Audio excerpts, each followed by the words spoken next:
The rain had been falling for hours when the knock came at 12:47 in the morning. Darius Cole opened the door of his small apartment in East Baltimore, still wearing the clothes he'd fallen asleep in while grading his daughter's homework. The fluorescent light from the hallway spilled into the darkness behind him, and for a moment, he didn't recognize the woman standing there. Victoria Ashford, CEO of Ashford Capital Partners. Barefoot. Her designer dress soaked through, clinging to her frame like a second skin that cost more than his monthly rent. Her eyes held something he had never seen in 6 years of working 3 floors beneath her office. Fear. Behind him, small footsteps. His daughter Zoe appeared 7 years old and still rubbing sleep from her eyes. She pressed herself against his back, peering around him at the stranger in the doorway. Victoria's breath caught when she saw the child, and again when she looked back at Darius and found no submission in his gaze. No scramble to accommodate, just a man standing in his own doorway waiting. The rain kept falling. Nobody moved. In the offices of Ashford Capital Partners, Darius Cole existed in a particular kind of visibility, the kind that made him seen and unseen at the same time. He was the only black financial analyst on the 17th floor, a fact that colored every interaction in ways both obvious and imperceptible. His credentials were impeccable. MBA from Howard, 5 years at Goldman before this. Numbers that spoke for themselves, except they never quite did. Every morning he badged in at the lobby turnstile like everyone else. But unlike everyone else, security occasionally asked to see his badge twice, sometimes 3 times. Not every day, just often enough to establish a pattern. Often enough that he'd learned to keep his ID visible at all times, clipped to his jacket pocket where it couldn't be missed. The small adjustment had become automatic, something he no longer thought about consciously. His body remembered even when his mind tried to forget. The 17th floor had its own rhythms, its own unspoken rules. When Darius spoke in meetings, colleagues would nod along, then repeat his points minutes later as if they'd originated them. When he walked to the coffee station, conversations would pause. Not stop entirely, just pause. A half-beat of awareness. He had learned to read these pauses the way sailors read weather. Some days they meant nothing. Other days they meant everything. His supervisor, a man named Bennett Henderson, who had never quite learned to pronounce Darius's last name correctly, had a habit of speaking more slowly when addressing him. Not dramatically, not enough to call out. Just a slight deceleration, an unconscious adjustment, as if Darius might need extra time to process information he'd mastered years before Henderson ever arrived at the firm. The other analysts treated him with careful politeness. They invited him to lunch occasionally, always to the same place. A Thai restaurant on the corner that had become somehow designated as the appropriate venue for including him. They asked about his weekend, his daughter. Never his opinion on the quarterly projections they discussed freely among themselves. The courtesy was genuine. So was the distance. There were moments that cut deeper than others. The time a client assumed he was there to refill the water glasses. The meeting where his analysis was attributed to a colleague who hadn't contributed a single data point. The elevator rides where women clutched their purses a little tighter, a gesture so small it could be imagined, except it happened too often to be imagination. He had learned not to react. Reaction was its own trap, a way of confirming whatever narrative had already been written. So he did his work. He exceeded every metric. He arrived early and left late and never gave anyone a reason to question his commitment. At home, in the quiet hours after Zoe had gone to bed, he sometimes wondered what all that discipline was building toward. The promotions came slowly, always with explanations that sounded reasonable in isolation, but formed a pattern when viewed together. He was being groomed for leadership, they said. These things took time. Meanwhile, younger analysts who looked like Henderson moved up the ladder with a speed that defied the same explanations. 3 years ago, there had been a meeting that changed something, the Mercer Industries deal. Everyone remembered the acquisition that had nearly destroyed Ashford Capital. Regulatory issues, hidden liabilities, a due diligence failure that had cost the company $800 million and almost cost Victoria Ashford her position. The board had wanted her head. They were in a room full of lawyers and accountants and executives, all of them looking for someone to blame. And Victoria was the obvious target. Darius had been there as a junior analyst brought in to present numbers he'd compiled on the failed deal. He had expected to deliver his findings and disappear. That wasn't what happened. Everyone in that room was telling Victoria what she wanted to hear, that it wasn't her fault, that the market was unpredictable, that they couldn't have known. The careful diplomacy filled the conference room like smoke obscuring everything. Then Darius had spoken, his voice cutting through it all. The data showed warning signs. We missed them because no one wanted to be the person who slowed down the deal. The room had gone silent. He'd said it directly to her in a room full of people who looked nothing like him. And when she pushed back when she questioned his analysis, he didn't backtrack. He didn't apologize. Are you sure her challenge had been sharp and public? His response measured but unmoving. I'm sure. Would you stake your position on it? He had looked at her, then really looked at her. I'd stake whatever you want. But it wouldn't change the numbers. Everyone else in that room had looked at the table when Victoria talked, looked at their notes, looked anywhere but at her. But Darius had met her eyes, and she had seen something in that moment that made her pause. Say that again. Say it while you look at me. I'm sure. The numbers don't lie. Victoria had used his analysis to restructure the deal to negotiate better terms to save Ashford Capital from collapse. Darius had received no credit, no promotion, no acknowledgement. He had simply returned to his desk and continued his work. But Victoria had remembered, had filed away his name, his face, the way he looked at her when he told the truth. Now she stood in his doorway, and the two worlds that Darius had kept separate were suddenly impossibly occupying the same space. He stepped back to let her in. What else could he do? Whatever had brought the CEO of his company to his door at this hour barefoot and terrified, it wasn't something that could be handled in a hallway. The apartment was small. He saw her register this immediately, her eyes sweeping over the second-hand furniture, the books stacked on every available surface, the crayon drawings taped to the refrigerator. There was nothing here to impress anyone. It was simply a home, functional and warm and utterly ordinary. He retrieved a towel from the bathroom, handed it to her without ceremony. She took it, pressed it against her face for a moment. When she lowered it, mascara had smeared across the white cotton, a dark stain spreading like evidence. The kitchen was 3 steps away. He filled a kettle, set it on the stove, found 2 mugs that matched well enough. These were the motions of hospitality, the rituals that didn't require thought. They filled the silence while she collected herself. Zoe had followed them, standing in the kitchen doorway with her stuffed rabbit pressed against her chest. She watched Victoria with open curiosity. No fear, no judgment, just the pure attention of a child encountering something new. You're cold. It wasn't a question. Victoria nodded anyway. He turned up the thermostat. The baseboard heaters clicked on, filling the room with a low hum that seemed to settle something in the air. Outside, the rain continued its relentless percussion against the windows, a rhythm that had been building all evening and showed no signs of stopping. Victoria sat on the edge of his couch like she might need to leave at any moment. Her hands were shaking slightly, a tremor she couldn't quite control.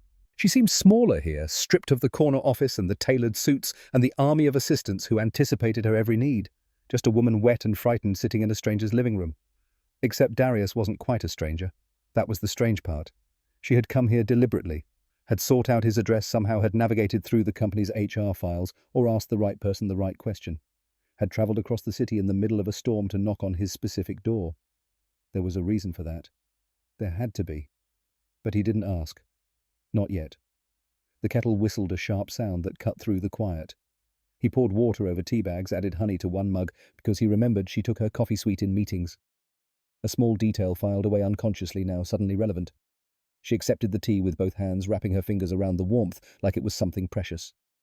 When she looked up at him, he didn't look away. This was perhaps the thing that surprised her most. In 6 years of walking past him in hallways, of sitting across from him in conference rooms, of occupying the same building while inhabiting entirely different worlds, she had never seen Darius Cole look at her directly. He was always appropriate, always professional, always slightly angled away, as if direct eye contact might be misinterpreted. Now he stood in his own kitchen in his own home, and he looked at her the way one adult looks at another, without deference, without calculation, without fear. She wasn't sure anyone had looked at her that way in years. Thank you. The words came out rough, inadequate for everything they were trying to carry. He nodded, sat down in the chair across from her, leaving appropriate distance between them. Zoe climbed into his lap, still watching Victoria with those serious eyes that seemed to see more than a 7-year-old should. The silence stretched between them, but it wasn't uncomfortable. It was a waiting silence, patient and unhurried. Darius was giving her space to find her own words, her own timing, not pushing, not retreating, just present. Victoria Ashford took a breath, and for the first time in hours, she felt it fill her lungs completely. Zoe studied the woman on the couch for a long time. The quiet stretched out, filled only by the sound of rain and the occasional creak of the old building settling into the night. Then she spoke, her voice carrying the absolute certainty that only children possess. "You look sad inside." Victoria's cup stopped halfway to her mouth. The words hung in the air between them, simple and devastating. Children had a way of saying things that adults spent entire careers learning to avoid cutting through pretense with the precision of a scalpel. Darius started to redirect his daughter, the parental instinct to smooth over to apologize for childish bluntness. But something in Victoria's face stopped him. She was staring at Zoe with an expression he couldn't quite name. Surprise, yes, but something else underneath. Something cracking. "I am." Victoria's voice was barely above a whisper, the admission dragged from somewhere deep. "I am sad inside." Zoe nodded, as if this confirmed what she already knew. She slid off her father's lap and padded toward the kitchen, her rabbit dragging behind her on the worn carpet. "When you're sad," she announced over her shoulder, "you need hot chocolate with the little marshmallows. The big ones don't melt right." She disappeared around the corner. Cabinet doors opened and closed. Darius watched his daughter move through the kitchen with the confidence of someone performing a familiar ritual, one she had executed countless times before for reasons he was only now beginning to understand. "She does this," he said quietly. "When someone is upset, she makes them hot chocolate." Victoria's jaw tightened. She was fighting something, struggling against the dissolution of armor she'd worn for so long. It had become part of her skeleton. The corporate composure she maintained every day, the layers of control that allowed her to walk into boardrooms and command millions, they were threatening to slip. And Victoria Ashford did not slip. Not in negotiations, not in crisis, not ever. But a 7-year-old had asked about her sadness without any agenda, without wanting anything from her, without calculating the advantage. The simplicity of it was undoing her in a way that no hostile takeover or market crash ever could. A tear slid down her cheek. Then another. The dam breaking with a silence that was somehow louder than any sob could have been. Darius didn't move to comfort her. That wasn't his place, and he understood boundaries in a way that went beyond social convention. He simply remained where he was witnessing without intruding, offering the gift of being seen without being judged. Zoe returned with a mug that was slightly too full marshmallows bobbing on the surface like tiny life rafts. She walked carefully, her tongue poking out in concentration, the universal expression of children trying very hard to do something important. She set it on the coffee table in front of Victoria with the solemnity of someone presenting a treasure. "You have to wait. It's really hot, but the waiting is part of it." Victoria looked at the hot chocolate, then at the child who had made it, then at the man who had raised her. The tears were coming freely now, but she wasn't sobbing. It was a quiet release, almost peaceful, like pressure finally finding its way out after being contained too long. No one at Ashford Capital had ever seen Victoria cry. No one in her family, for that matter. She had been trained from childhood to process emotion privately, to present a composed face to the world regardless of what churned beneath. Vulnerability was weakness. Weakness was exploited. These were the rules she had learned young and followed religiously. But this wasn't weakness. This was something else entirely, something she didn't have a name for yet. Zoe climbed onto the couch beside her, leaving a respectful gap between them. She didn't touch Victoria, didn't crowd her, just sat there small and solid and present in a way that required nothing from the person next to her. "My mum went away when I was little." Zoe's voice was matter-of-fact, carrying information without seeking pity. "I don't remember her very much, but Daddy says it's okay to be sad about people, even if you don't remember them." Darius's throat tightened. Sarah had died when Zoe was 2. Cancer that moved too fast took too much. He rarely talked about it, even with Zoe. But his daughter had absorbed something from him anyway, some understanding about grief and presence, and the things that didn't require words to be real. Victoria wiped her eyes with the back of her hand. The gesture was unpracticed, almost clumsy, like someone rediscovering a basic human motion. She looked at Zoe with something approaching wonder, as if she'd never encountered anything quite like this child before. "You're very kind."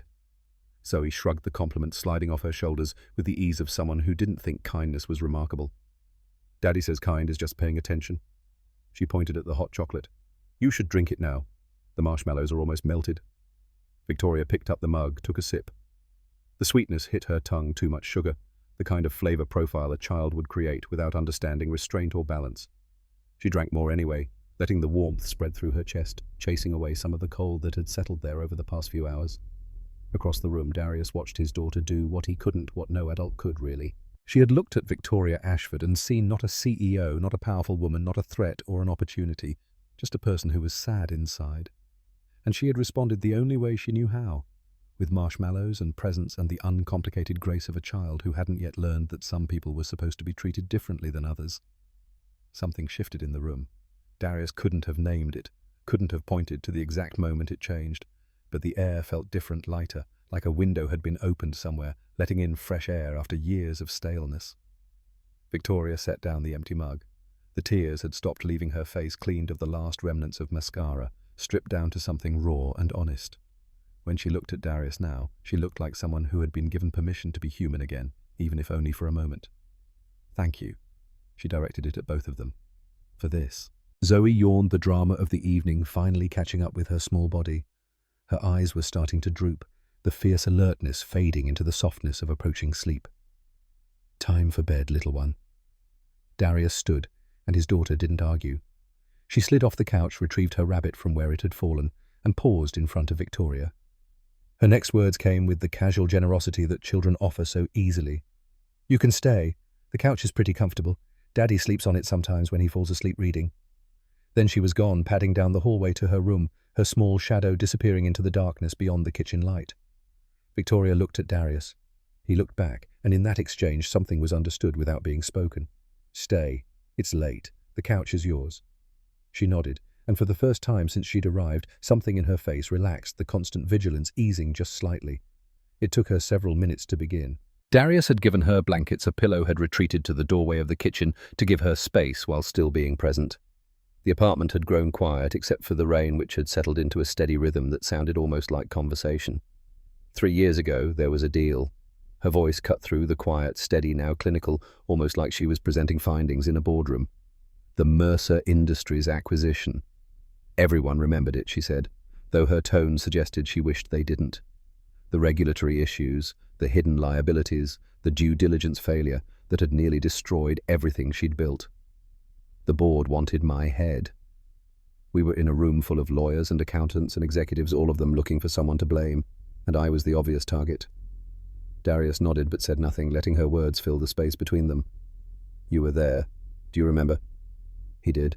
A junior analyst brought in to present numbers, expecting to deliver his findings, and disappear back into the machinery of the 17th floor. That wasn't what happened. Everyone in that room was telling me what I wanted to hear. That it wasn't my fault, that the market was unpredictable, that we couldn't have known. She paused, and in that pause, Darius heard all the things she wasn't saying, the weight of being surrounded by people who would rather comfort than correct. "Except you." The memory came back to him now with perfect clarity. The polished wood table, the nervous energy crackling through the air, the careful diplomacy, and his own voice cutting through it all, clear and unequivocal. "I said the data showed warning signs. I said we missed them because no one wanted to be the person who slowed down the deal." Victoria nodded slowly, as if he'd confirmed something she needed to hear again. "You said it directly to me in a room full of people who looked nothing like you. And when I pushed back, when I questioned your analysis, you didn't backtrack. You didn't apologize." The memory sharpened details emerging like photographs developing in a darkroom.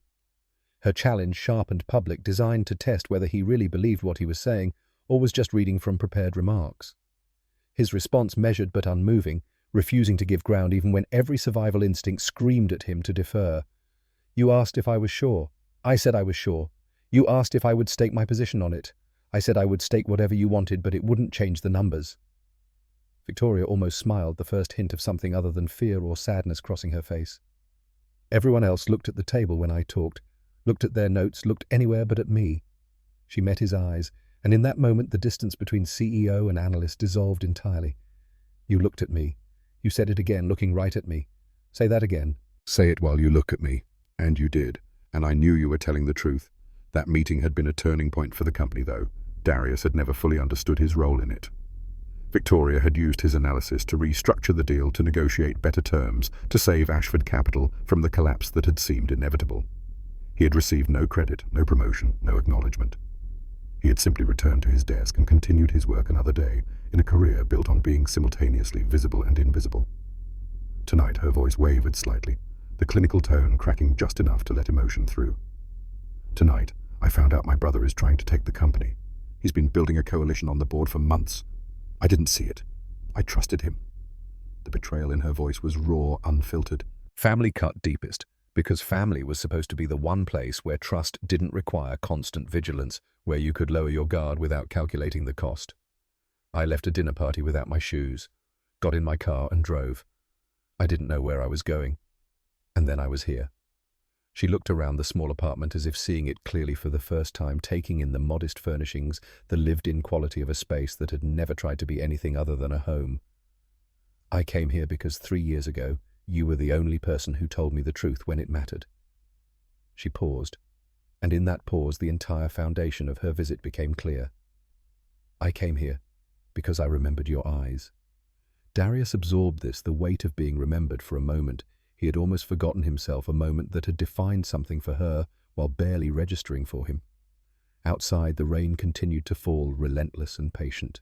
Inside, the silence held both of them, gently making space for truth without demanding anything in return.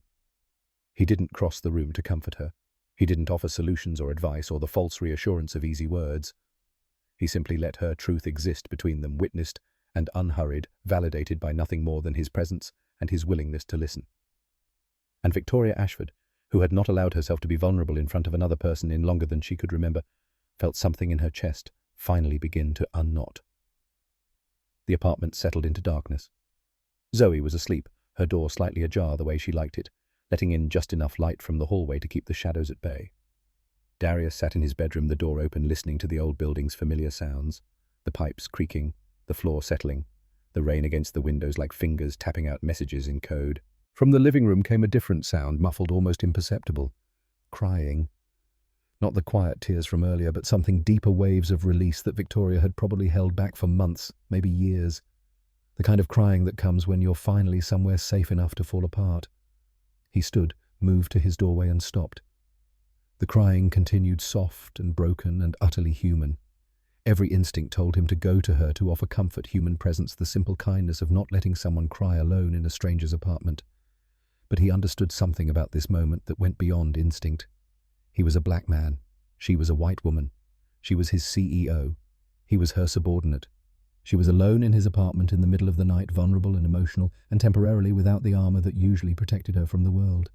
Any version of this story that went wrong would not go wrong equally for both of them. The narrative that would be constructed, the assumptions that would be made, the conclusions that would be drawn, he knew exactly how that math worked. He'd been doing that math his entire life, calculating risk and exposure with the precision of someone who couldn't afford to make mistakes. So he stayed in his doorway, present, but separate, close enough to hear if she needed him, far enough to protect them both from the stories that could destroy his life with a single misunderstanding. This was not fear. He was not afraid of Victoria Ashford, not afraid of the situation, not afraid of what anyone might think. This was something else. Awareness.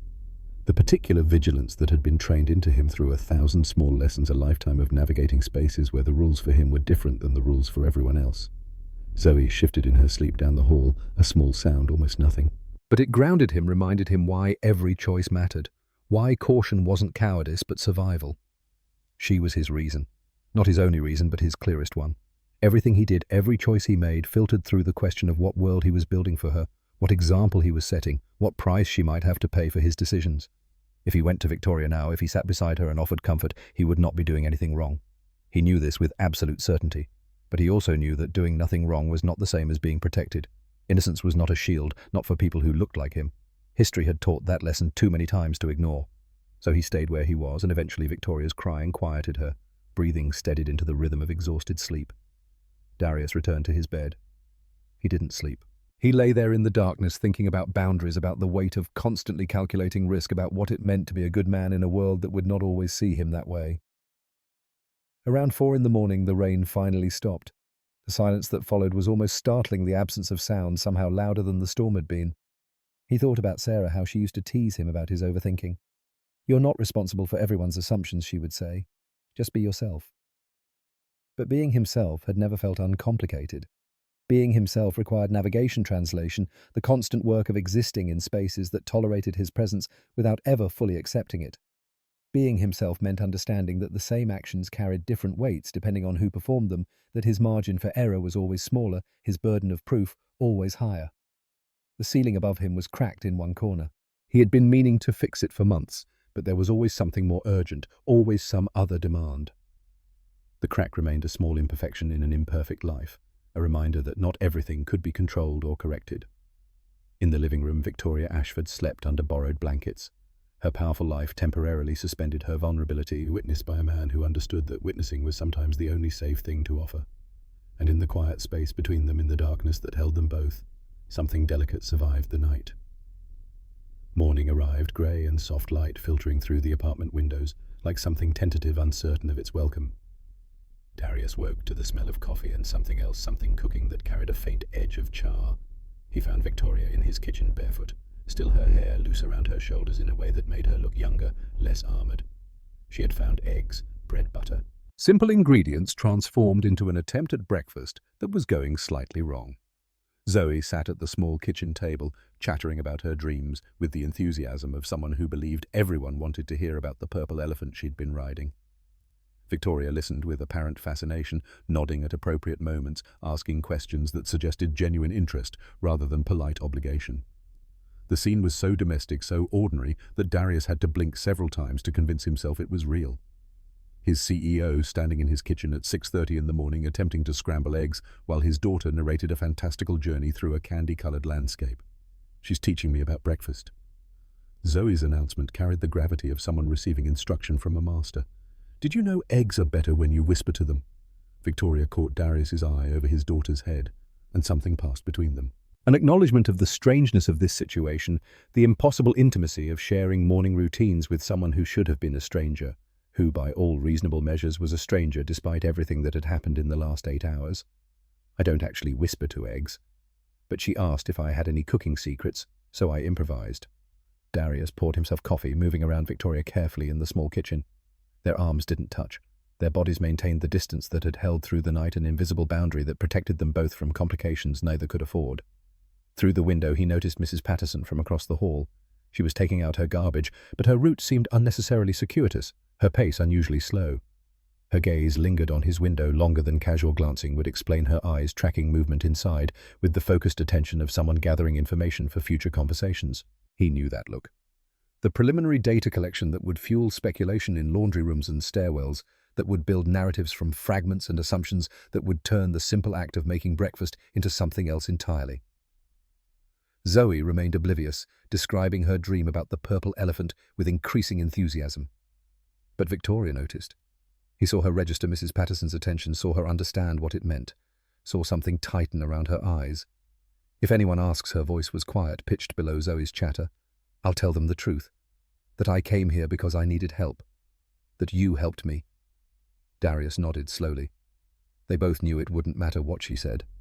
The story would become whatever people needed it to be, would conform to whatever narrative already existed in their minds about black men and white women, about power and impropriety, about boundaries that weren't supposed to be crossed.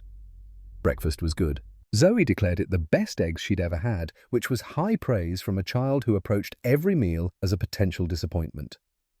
Victoria ate like someone who had forgotten what food tasted like, each bite seeming to remind her of something she'd lost, some simple pleasure that had been buried under years of working dinners and catered meetings. Afterward, Darius walked Victoria to the building's entrance. The morning was cool, washed clean by the night's rain.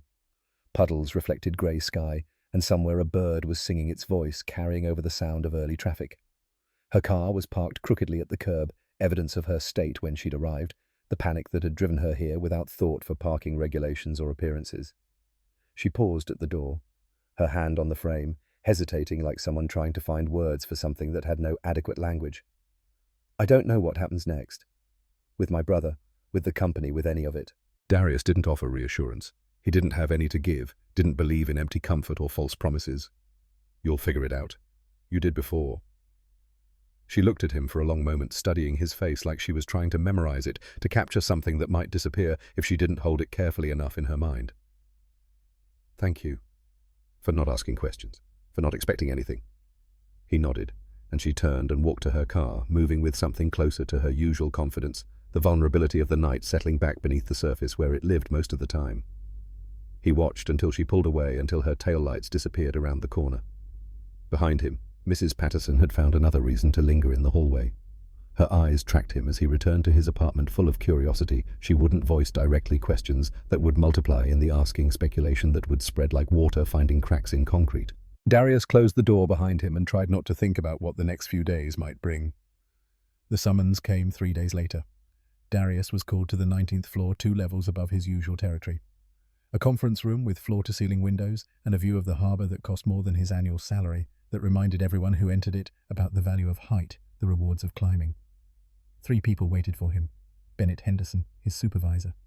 A woman from HR whose nameplate read Jessica Morgan, whose expression carried the careful neutrality of someone trained to deliver bad news without visible emotion. And a man in an expensive suit who introduced himself as Richard Ashford, Victoria's brother, the one trying to take her company. "Please, sit down." Richard's gesture toward the empty chair was smooth, practiced the movement of someone accustomed to directing others. The chair was positioned so that Darius faced all 3 of them, the windows behind their backs turning them into silhouettes, their features obscured by backlighting. A deliberate arrangement. He recognized the tactic from 100 negotiations he'd witnessed from the margins, the careful staging designed to create psychological disadvantage. "We appreciate you taking the time." Richard's voice matched his suit, expensive and well-tailored, designed to project authority without obvious aggression. "We have an opportunity we'd like to discuss with you." The opportunity was presented in careful stages, each element introduced with the precision of someone building an argument toward an inevitable conclusion. A promotion. A significant salary increase, the numbers spoken aloud to ensure he understood their magnitude. A corner office on a higher floor, windows that would let in more light space, that would announce his importance to everyone who saw it. All the things Darius had been passed over for during 6 years of exemplary performance, suddenly available, suddenly within reach. The catch came buried in the middle, delivered almost as an afterthought, as if it were a minor detail rather than the entire purpose of this meeting. "We are conducting a review of certain executive decisions. Historical matters, due diligence patterns, leadership effectiveness over time." Richard's smile never wavered. "You understand? We'd value your perspective on some of the patterns you've observed. Your unique position gives you insights that others might miss." Jessica slid a folder across the table, the movement controlled and deliberate. Inside were photographs that made Darius's stomach turn cold. Victoria's car outside his building, the license plate clearly visible. Victoria entering his apartment, the timestamp glowing in the corner, 12:47 a.m. The angle suggested someone had been watching, waiting, documenting. "We're not making accusations." Jessica's tone suggested otherwise, carried implications that hung in the air like smoke. "We simply want to understand the nature of your relationship with the CEO. Context matters in our review process." Darius sat very still, his mind running calculations faster than any spreadsheet he'd ever built. He thought about Zoe, about the tuition for the better school he'd been saving for the future he wanted to give her. He thought about medical bills from Sarah's illness that still surfaced occasionally, unexpected invoices from a grief he thought he'd finished paying. He thought about Victoria crying on his couch, saying his name like it meant something, like he was more than just another analyst who could be replaced. Then he pushed the folder back across the table, the motion final and unambiguous. "No." Richard's smile flickered like a candle in wind. "Excuse me, no. I won't be participating in whatever this is." He stood up his chair, scraping against the floor, the sound harsh in the careful quiet of the conference room. "Think carefully about this, Darius." Henderson leaned forward, his voice carrying the weight of someone offering wisdom to the foolish. "Opportunities like this don't come along often, for someone in your position." The emphasis was subtle but unmistakable. Your position. Your place. The unspoken architecture of who belonged where, who deserved what, who should be grateful for whatever scraps fell from tables they would never sit at. Darius looked at each of them in turn. Henderson, whose face carried the same careful distance it always had. Jessica, who couldn't meet his eyes, who was complicit in whatever machinery of destruction this was, but lacked the courage to own it. Richard Ashford, whose smile had curdled into something uglier, stripped of pretense now that the offer had been refused. "I have. And the answer is still no." He walked out of the conference room, past the assistants who pretended not to watch, toward the elevator that would carry him back to his own floor. His heart was pounding hard enough that he could feel it in his throat, but his hands were steady. Behind him, he heard Richard's voice, cold now, stripped of its earlier pretense at civility. "He'll regret this." Darius pressed the elevator button and waited.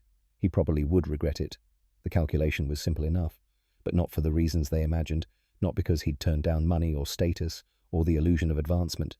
He'd regret it because he understood what came next, understood that refusal carried consequences designed to break people who didn't comply. The retaliation began 4 days after the summons. Swift and methodical, executed with the efficiency of people who had done this before.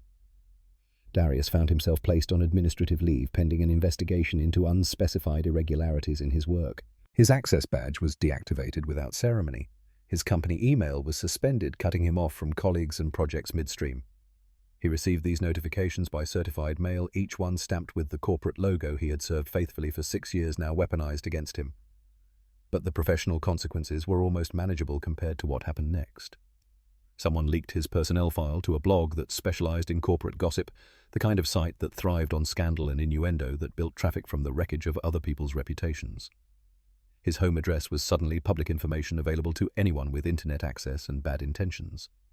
His photograph appeared alongside speculation about his relationship with Victoria Ashford, the narrative carefully constructed to suggest impropriety without stating it outright to plant questions that would grow in fertile ground. The article used language that seemed neutral on the surface but carried unmistakable implications. Questions were raised rather than accusations made. Concerns were noted rather than conclusions drawn. The entire piece was designed to destroy by suggestion, to create doubt without providing evidence, to let readers fill in blanks with their worst assumptions. Comments accumulated beneath the article like sediment, layer upon layer of judgment and assumption. He made the mistake of reading them once, scrolling through the venom and certainty the way strangers felt entitled to opinions about his life, his choices, his character. The racism was sometimes explicit, but more often coded, wrapped in concern about professionalism and appropriate boundaries, about the dangers of mixing business with personal relationships. He never read them again, but the damage was done. The poison absorbed into his understanding of how quickly a life could be dismantled by people who didn't know him, who had never met him, who felt nonetheless qualified to destroy him.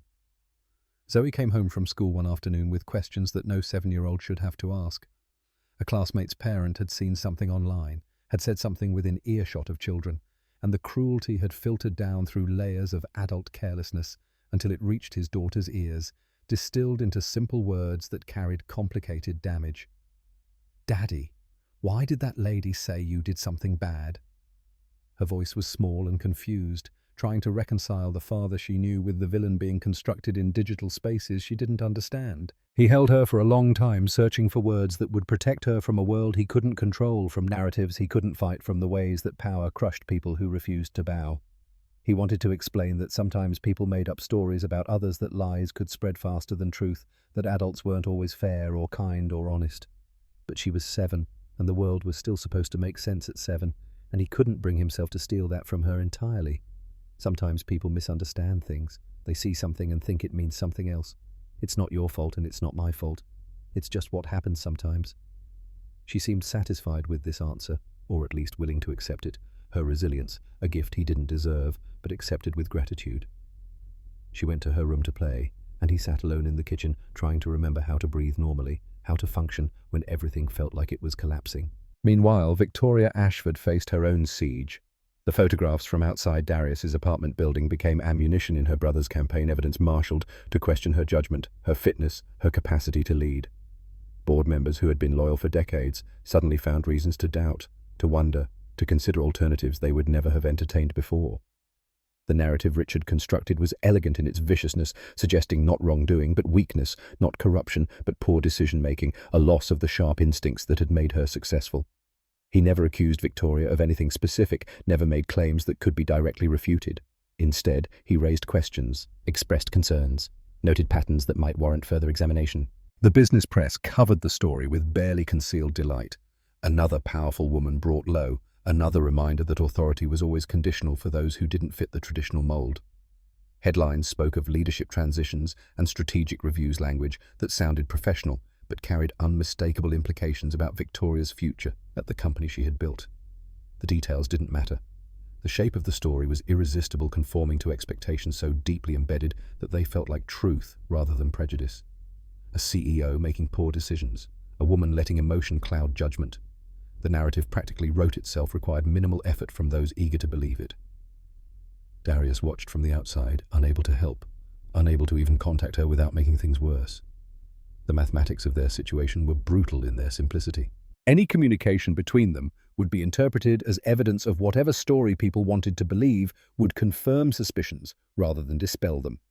Distance was the only protection they had, and even that was inadequate against determined enemies with resources and reach. Some nights, after Zoe was asleep, He sat in his kitchen and wondered if he had made the right choice, if saying no in that conference room had been courage or foolishness, if protecting his integrity was worth the cost his daughter was now paying. The questions circled through his mind without resolution, without comfort, offering only the cold clarity of consequences fully manifested. He didn't have answers.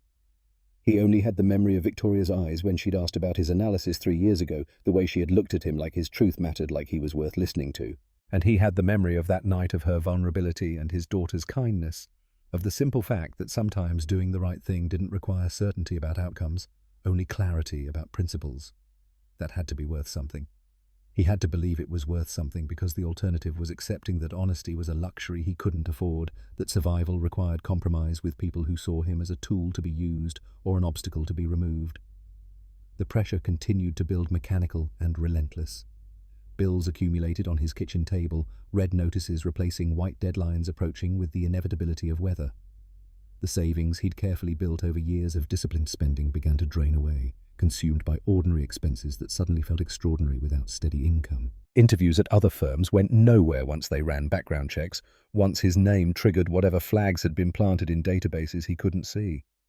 HR representatives who had been warm on initial calls became distant after lunch, their enthusiasm cooling once they'd consulted with legal or compliance or whoever made decisions about acceptable risk.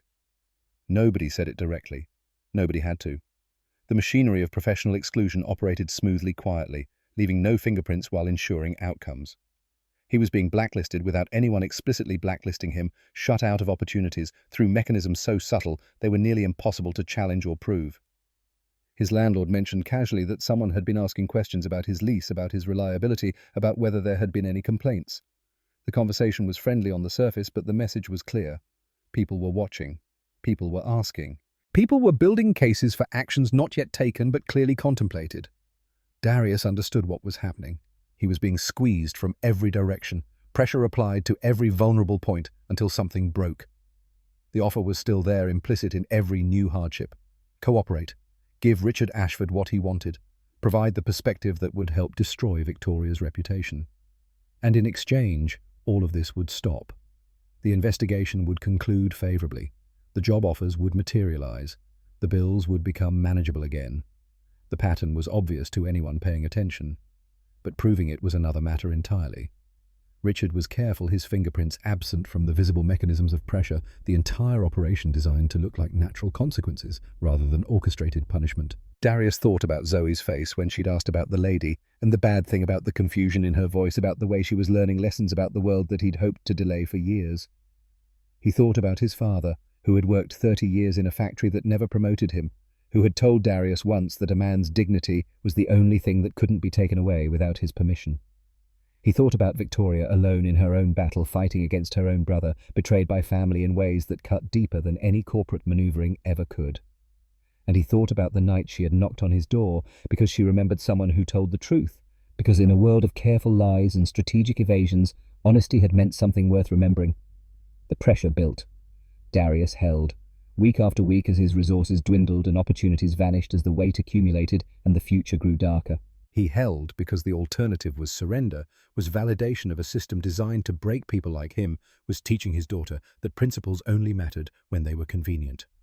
The meeting happened in a park overlooking the harbour, the same harbour visible from the 19th floor conference room where Richard had made his offer. But here, the view was different, accessible to anyone willing to walk down to the waterfront, democratic, in a way that corner offices could never be. Victoria had sent word through a channel Darius didn't fully understand. A handwritten note slipped under his door by a messenger who disappeared before he could ask questions. No phones, no emails, no paper trail. Just a time and a place coordinates for a conversation that needed to happen outside the surveillance of technology. She was sitting on a bench when he arrived, her posture different than it had been in his apartment. Harder. The vulnerability of that night had been replaced by something closer to battle readiness, the transformation visible in the set of her shoulders, the way she held her spine. She looked tired in a way that went beyond sleep deprivation, exhausted by the constant vigilance required to fight enemies on multiple fronts. He sat down beside her, leaving space between them, maintaining the boundary that protected them both from interpretations they couldn't control. "I'm sorry." The words came before he could speak, raw and immediate. "For what they've done to you. What they're doing." He nodded. He had already forgiven her if there was anything to forgive. She hadn't chosen this any more than he had. They were both caught in machinery. Neither had designed ground between forces that cared nothing for intention or innocence. My brother made me an offer yesterday. Victoria's voice carried exhaustion that went deeper than physical fatigue, a weariness that came from fighting battles on too many fronts for too long. Step down quietly. Take a settlement. Walk away from everything I built. What did you say? She turned to face him, and he could see the cost written on her face, the price of resistance visible in shadows beneath her eyes in lines that hadn't been there a week ago. I told him I would think about it. The pause that followed felt deliberate, loaded with meaning. But I'm not going to think about it. I'm going to fight. Darius let this settle, understanding what it meant. Fighting meant prolonging the conflict, extending the scrutiny on both of them, accepting more damage in hopes of eventual vindication. Fighting meant choosing the hard road when the easy path was clearly marked and well lit. Why are you telling me this? Because I need to know if I'm being selfish. The honesty in her voice was startling, stripped of the careful language she usually employed. If my fighting makes things worse for you, if you'd rather I walked away, so this could all just stop. He considered the question carefully, weighing what he wanted against what would make his life easier, what would protect Zoe from more questions she shouldn't have to answer. He thought about the conference room, about Richard's smile, about the folder full of photographs taken by someone who had been watching, waiting for a moment that could be twisted into something it wasn't. He thought about what it would mean if people like that won, because people like him stepped aside, chose safety over principle, accepted that the only way to survive was to surrender. Fight. Victoria studied his face, searching for certainty in his expression. Are you sure? The question hung between them, weighted with history. 3 years ago, she had asked him the same thing in a different conference room, testing whether he really believed what he was saying. And he had looked at her then and told her the truth had refused to soften or equivocate. Say it again. Say it while you look at me. His words carried hers back to her, an echo across time, a reminder of the moment when she had first learned to trust him. Victoria almost smiled, something breaking through the exhaustion on her face. Are you sure I'm sure? He met her eyes as he said it, holding her gaze the way he had before offering certainty when everything else was uncertain. They sat together in silence for a while, watching the water, watching light play across the surface of the harbour. Two people who had found themselves on the same side of a war, neither of them had chosen allies by accident and necessity. Victoria reached over and placed something on the bench between them, a small folder thinner than the one Richard had shown him. My lawyers found this. Evidence of what my brother has been doing. Financial irregularities, falsified reports. Enough to stop him if it gets to the right people. Darius looked at the folder, but didn't touch it, understanding the weight of what she was offering, the trust implicit in showing him information that could be weaponized, that could make him a target if anyone knew he possessed it. I'm not asking you to do anything with it. I just wanted you to know the truth exists, even when it's buried, even when powerful people try to hide it. He understood what she was offering him. Not involvement, not risk, but knowledge. The dignity of being trusted with the truth, of being seen as someone worth confiding in rather than someone to be protected or managed. Thank you. Victoria stood, her movements carrying finality. I should go. I don't know how this ends, Darius. But whatever happens, I wanted you to know that I'm fighting because of you. Because you reminded me what it looks like to stand up when it costs something. She walked away, leaving him alone on the bench. Darius sat for a long time after she left, watching the light change on the water, thinking about dignity and courage and the complicated mathematics of choosing right over easy. When he finally stood to leave, the folder was still on the bench where she'd placed it. He picked it up and took it with him. That night, after Zoe was asleep, Darius opened the folder and studied its contents. Financial documents, email trails, evidence of systematic fraud that had been hidden beneath layers of legitimate transactions. Richard Ashford had been siphoning money from the company for years, falsifying reports to cover the gaps, buying board votes with funds he'd stolen from the very entity he was trying to control. The evidence was comprehensive, damning assembled by lawyers who understood both the law and the art of building an unassailable case. But it was also incomplete. It showed what Richard had done, but not all of how he'd done it, left gaps that a skilled defense attorney could exploit, created room for alternative explanations that might muddy waters enough to prevent decisive action. Darius spent hours cross-referencing the documents with public filings he pulled from SEC databases, using the analytical skills he'd honed over years of making sense of numbers that didn't want to make sense. He found discrepancies patterns that emerged only when you knew what to look for, evidence that would strengthen Victoria's case if it reached the right people.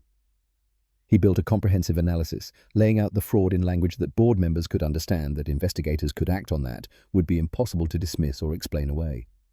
The work consumed him, pulled him deep into spreadsheets and financial statements, into the kind of detailed analysis that had always been his strength. And then he prepared to do something that could either save Victoria or destroy them both.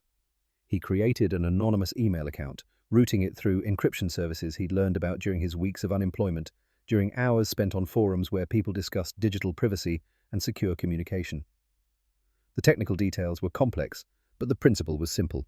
Create enough layers between sender and message that tracing became impossible, or at least impractical enough to discourage casual investigation. He drafted a message attaching the analysis he'd built, the evidence Victoria's lawyers had gathered, the additional documentation he'd uncovered through his own research. The subject line was simple, direct, impossible to ignore. The truth about Richard Ashford, from someone who knows numbers. He addressed it to each of the 12 board members, to the SEC, to the FBI's white-collar crime division. And then he sat there, his finger hovering over the send button, understanding that this moment was a threshold he couldn't uncross. If he sent this, he was choosing sides in a war that wasn't officially his. He was risking everything on the hope that truth mattered, that evidence could overcome power, that the system worked, even when it seemed designed to protect people like Richard Ashford. He was betting his future and Zoe's future on the idea that doing the right thing would ultimately be rewarded, or at least not punished forever. He thought about Zoe, about the world he wanted her to inherit, about what it would mean if she grew up believing that the only way to survive was to look away when powerful people did wrong things. He thought about his father in that factory, never promoted but never compromised, maintaining dignity through decades of being overlooked. He hit send at 11:47 on a Tuesday night, the timestamp marking the moment when he stopped being a witness and became a participant. The battle for Ashford Capital played out over months, a corporate war fought in boardrooms and courtrooms, and the pages of business publications that treated other people's destruction as entertainment.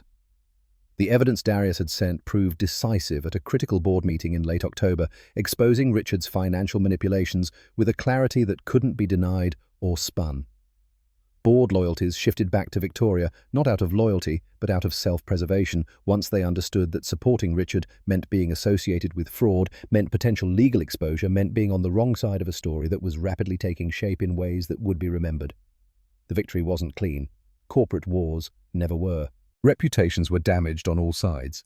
Trust was broken in ways that couldn't be easily repaired. Relationships that had seemed solid revealed themselves as transactional and conditional. But it was decisive. Richard Ashford resigned from the company on a Friday in late October and left the country within 72 hours, his reputation destroyed by revelations he had never expected to surface. Darius watched these developments from a distance, his name never appearing in the coverage, his role remaining invisible, which was how he wanted it. Recognition would have brought attention he couldn't afford, would have made him a target for Richard's remaining allies, would have complicated his life in ways that offered no benefit worth the cost. 3 weeks after Richard's resignation, the investigation into Darius's work was quietly dropped. No announcement, no explanation, just a notation in his personnel file that the matter had been resolved with no findings of misconduct. His access badge was reactivated. His company email flickered back to life as if it had never been suspended.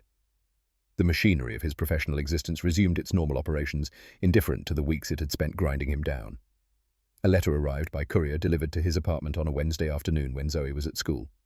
The envelope was thick, expensive paper embossed with the Ashford Capital logo. Inside, formal language apologized for any inconvenience during the review process, offered his position back with retroactive pay, covering the weeks he'd been suspended, included a modest increase in salary, as if money could compensate for what had been taken. He read the letter in his kitchen. The same kitchen where Victoria had attempted to make breakfast, where Zoe had prepared hot chocolate for a stranger, where he had sat night after night wondering if choosing integrity over survival was a luxury he couldn't afford. The apology was professionally crafted, legally vetted, carefully worded to avoid admission of wrongdoing, while extending an olive branch that looked generous on paper. But Darius knew what it really was. A transaction. A closing of accounts. An attempt to restore equilibrium, as if the past month had been an unfortunate misunderstanding rather than a deliberate campaign of destruction. He set the letter down and stared at it for a long time, thinking about what it would mean to go back to walk into that building and pretend nothing had happened, to sit at his old desk and resume the careful performance he'd been executing for 6 years. "Daddy, are you going back to work?" Zoe had come home from school while he was lost in thought, her backpack sliding off her shoulders as she climbed into the chair next to him. Her question was simple, direct, the kind of inquiry that cut through complexity to reach the essential choice. "I don't know yet. I have to think about what kind of place it is." She tilted her head, considering this with the seriousness she brought to important matters. "Is it a place where people are nice?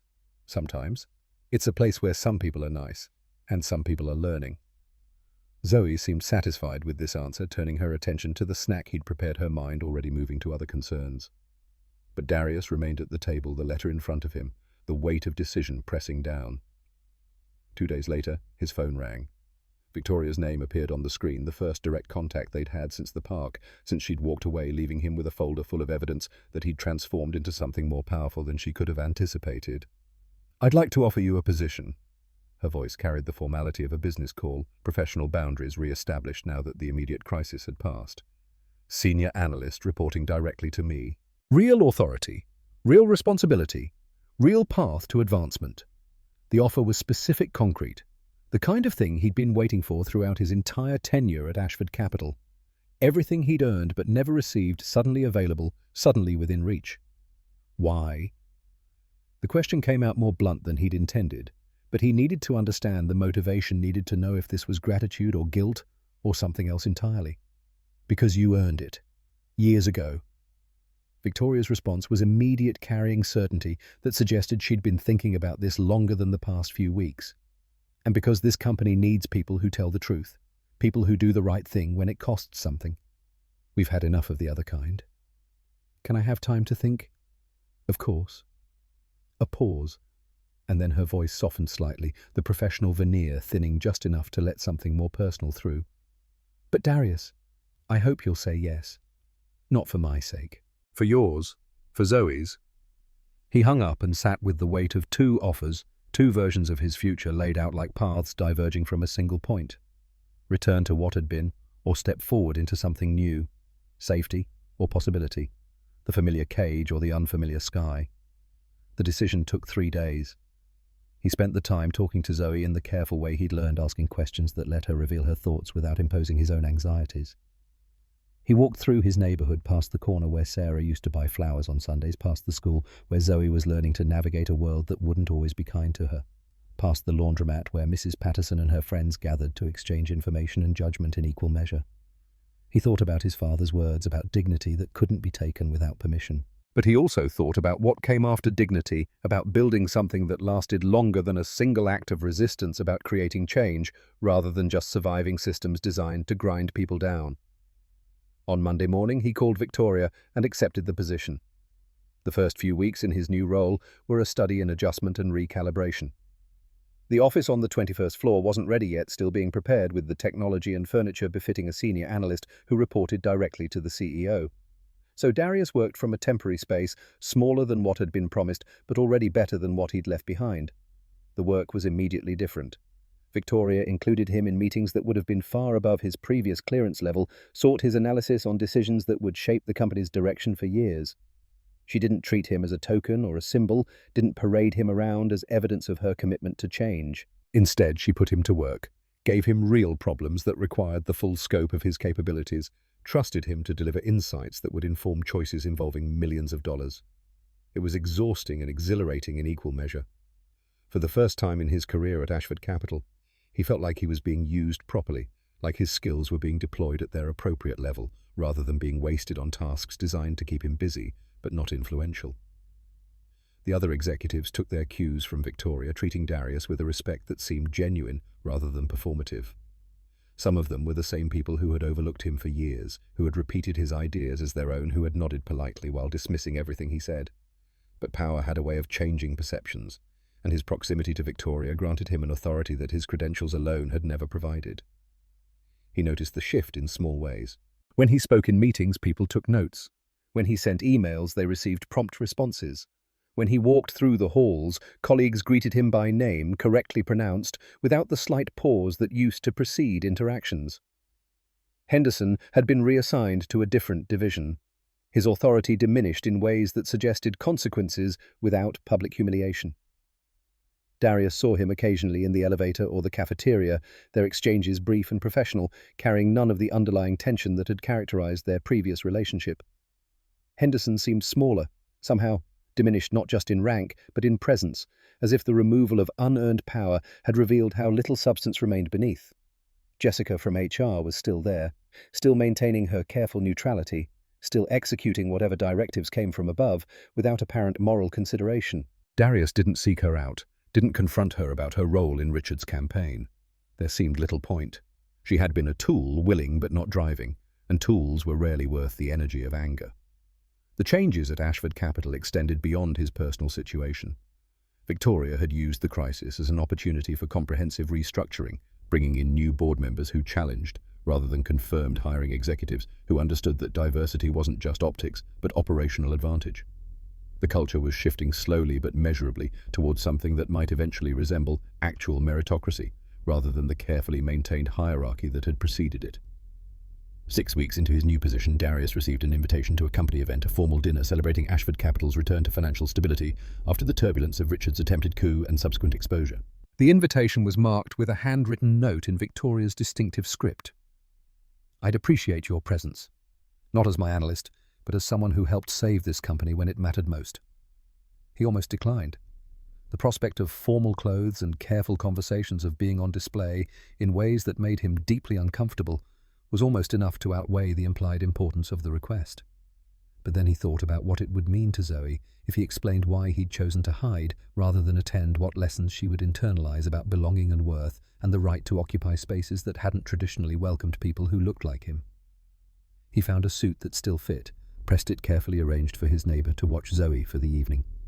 Mrs. Patterson had offered, surprisingly, her manner warmer than it had been before, as if some calculation had shifted in her assessment of him. He had declined politely, but appreciated the gesture, the small sign that narratives could change even in the stubborn soil of neighborhood gossip. The dinner was held at a hotel downtown ballroom with chandeliers and white tablecloths, and waiters moving through the crowd with practiced efficiency. Darius arrived exactly on time, neither early enough to seem anxious, nor late enough to draw attention. The room was already filling with executives and board members, with investors and partners, with all the people who comprised the constellation of power around Ashford Capital. He saw Henderson across the room, speaking with a cluster of people from the division he'd been reassigned to. Their eyes met briefly, and Henderson nodded with something that might have been respect or simply acknowledgement. No warmth, but also no hostility. Just recognition of existence, which was perhaps all that was needed. Jessica from HR was there too, her expression carefully neutral when she saw him maintaining the professional distance that suggested she preferred to forget her role in Richard's campaign. Darius didn't judge her too harshly. She had been a tool, willing, but not driving, complicit, but not primary. The machinery of institutions required many hands, most of them just following instructions, without fully understanding the damage they enabled. Victoria appeared near the front of the room, speaking with board members, her presence commanding without being aggressive. She wore a dark blue dress that suggested power without ostentation, her hair styled in a way that looked both professional and approachable. When she saw Darius, she excused herself and crossed the room to where he stood. "Thank you for coming." Her greeting was warm, but not excessive, calibrated to avoid drawing unwanted attention to the nature of their relationship, whatever that relationship actually was. "I know these things aren't easy." He appreciated the acknowledgement, the recognition that his presence here required more effort than it did for most of the people in this room. "They aren't, but they're important." She smiled, and in that smile he saw traces of the woman who had stood in his doorway barefoot and terrified, who had cried quietly in his living room, who had drunk hot chocolate made by a 7-year-old and accepted kindness from strangers when her own family had betrayed her. "Walk with me." It wasn't really a question, more an invitation that carried the weight of intention. They moved through the room together, Victoria introducing him to people he'd only seen in photographs or from a distance. Board members who had questioned her judgment, investors who had wavered during the crisis, partners who had watched from the sidelines waiting to see which way the wind would blow. Each introduction was deliberate. Victoria's language making clear that Darius was not just another employee, but someone whose contributions had been essential, whose presence at this celebration was earned rather than granted. She was using her platform to elevate him, to shift perceptions, to create space in rooms like this for people who had traditionally been excluded or marginalized. Some of the introductions were awkward, people not quite sure how to respond to this disruption of expected hierarchies. Others were genuinely warm executives who seemed to understand what Victoria was doing and approved, who extended hands and made conversation that felt authentic rather than performative. Darius navigated it all with the skill he'd developed over years of operating in spaces that required constant translation code switching between different audiences, managing perceptions while trying to maintain some core of authenticity. It was exhausting work, but work he knew how to do, work that mattered in ways that extended beyond his own career advancement. During dinner, he found himself seated at Victoria's table, a positioning that announced his status more clearly than any title could. The conversation ranged across topics, business and politics and culture, the kind of wide-ranging discussion that people at this level engaged in to demonstrate their breadth of knowledge and sophistication. He contributed when he had something to say, remained quiet when he didn't, refusing to perform expertise he didn't possess just to maintain visibility. And he noticed that people listened when he spoke, that his words were received with the same attention given to everyone else at the table, that he was being treated as an equal rather than a curiosity or a token. Halfway through the meal, Victoria stood to deliver brief remarks, thanking everyone for their support during the recent challenges, acknowledging the hard work required to restore stability, looking forward to continued success. Her speech was polished, professional, hitting all the expected notes. But near the end, she departed from whatever script she'd prepared, her voice taking on a more personal quality. This company survived its recent crisis, not because of any single person, but because people were willing to tell hard truths when it would have been easier to stay silent. Because integrity turned out to matter more than convenience. Because there are still people who understand that doing the right thing isn't always the same as doing the easy thing. She paused and her eyes found Darius across the table. I'm grateful to everyone who stood up when it counted, who chose principle over expedience, who reminded me what leadership actually means. The applause that followed was genuine, And Darius felt dozens of eyes shift toward him, subtle but unmistakable.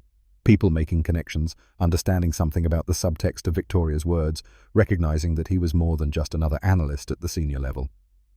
After dinner, as people dispersed into smaller conversations, Darius found himself on a balcony overlooking the city. The night air was cool, carrying sounds from the street below, a welcome respite from the controlled climate of the ballroom. He stood there, breathing in the urban mixture of exhaust and possibility, letting the tension of performance drain away. You did well in there. Victoria had joined him, standing a respectful distance away, maintaining the boundaries they both understood were necessary. I know it wasn't comfortable. It was important. He turned to look at her, seeing her more clearly now than he had that first night when rain and fear had obscured so much. She had changed, he realized. Or maybe she'd just become more of whatever had always been there beneath the armor, the person who valued truth enough to seek it from a junior analyst who had no reason to give it, except that lying would have been worse. Can I ask you something? Her question was tentative, carrying uncertainty that seemed unusual for someone who commanded rooms full of powerful people. Of course. Do you think people can really change? Not just adjust their behavior, but actually become different than they were? Darius considered this carefully, understanding that the question was personal, that she was asking about herself as much as anyone. I think people can grow, can learn from mistakes, from pain, from moments when everything falls apart. Whether that's the same as changing, I don't know. Maybe it doesn't matter what we call it. He looked out at the city, at lights spreading toward horizons he couldn't see.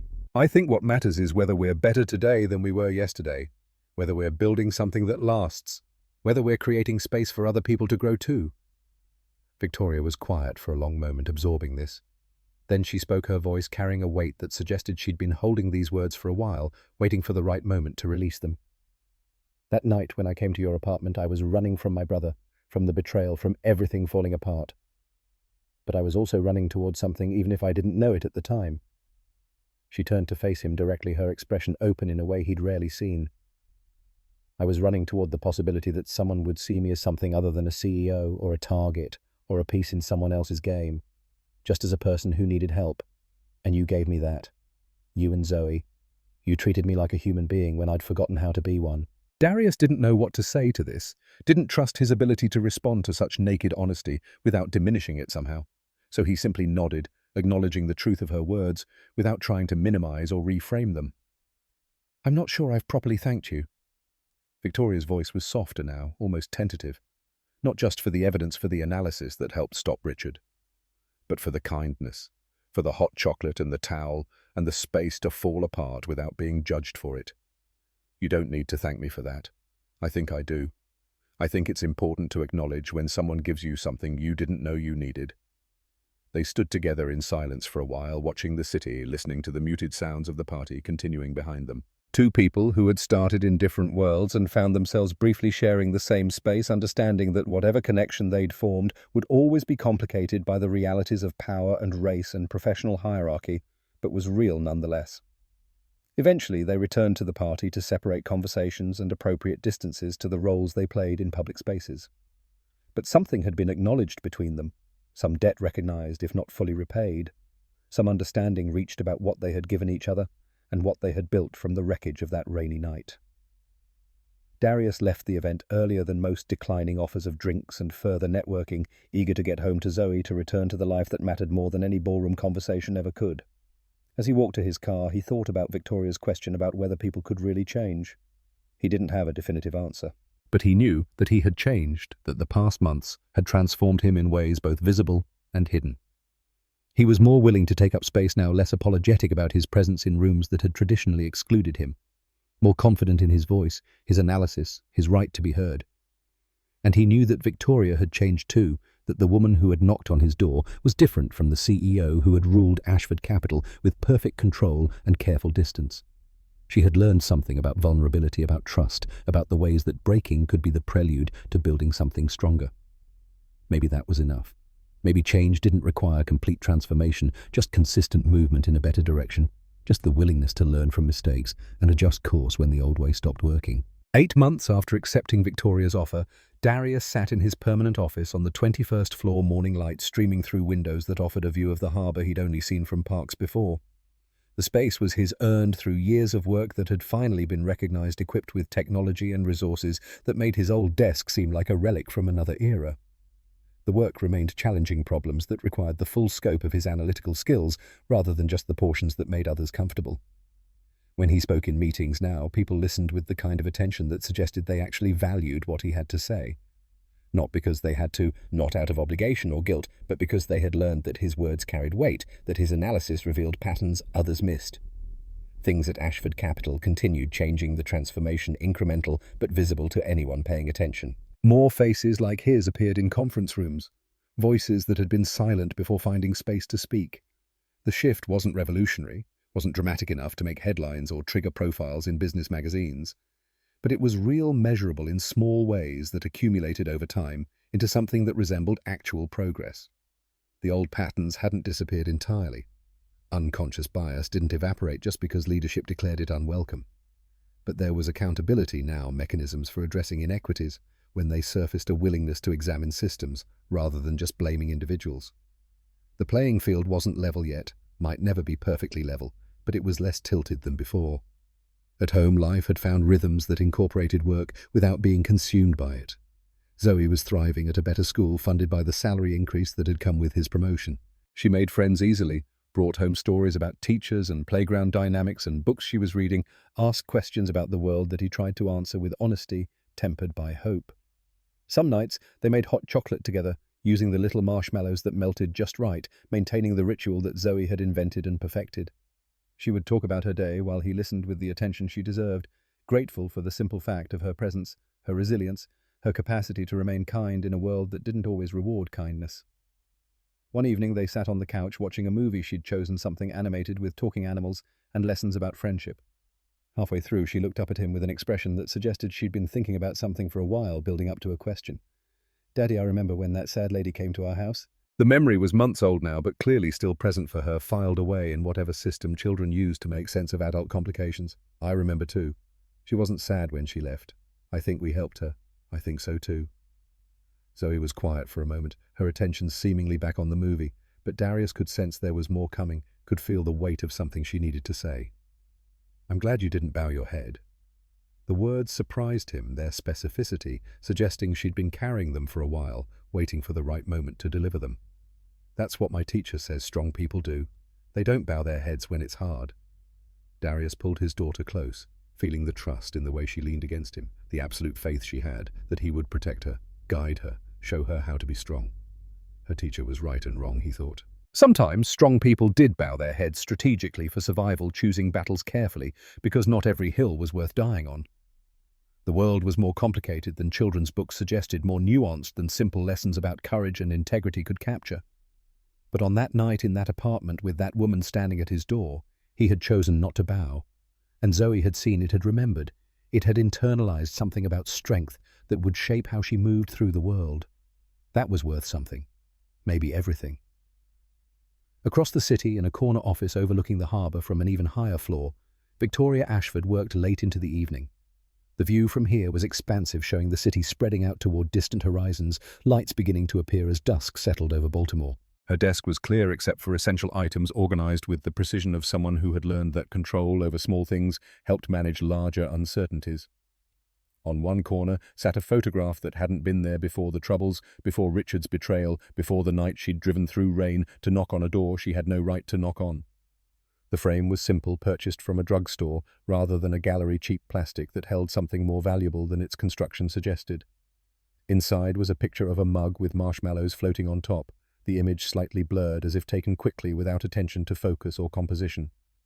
She had photographed it that morning in Darius's kitchen, before any of them knew what was coming, before the machinery of destruction had been set in motion. A reminder of the moment before the storm, captured in sugar and chocolate, and the simple kindness of a child who believed sadness could be addressed with hot beverages and attention.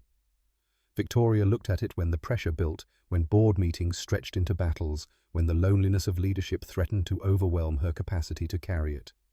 The photograph reminded her that somewhere in this city was a man who had seen her at her worst and offered tea instead of judgment, who had maintained boundaries that protected them both while still offering sanctuary.